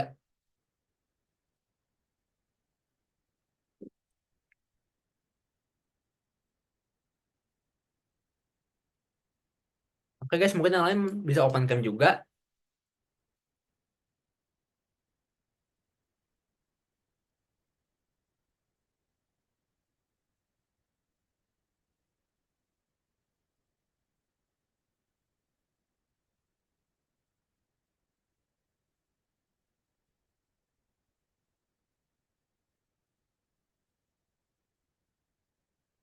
Oh ya, sama ini kali nya kalau kalian mau file filenya langsung, kalau nggak mau link, aku download dulu ya untuk file Excalibur-nya.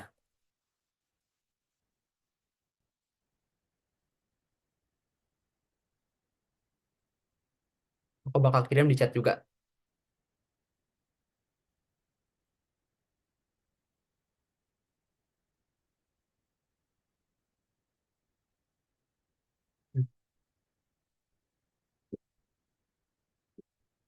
Ya, semoga nanti untuk soal UAS AI besok jam 10, ya seharusnya amin gampang lah ya guys.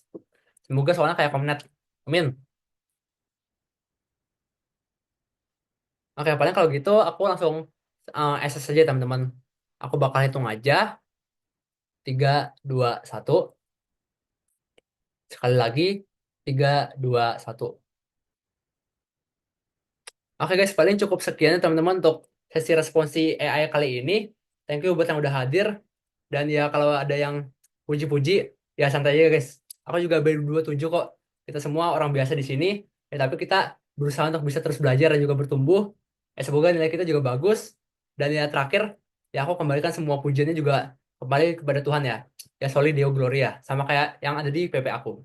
Oke, thank you guys.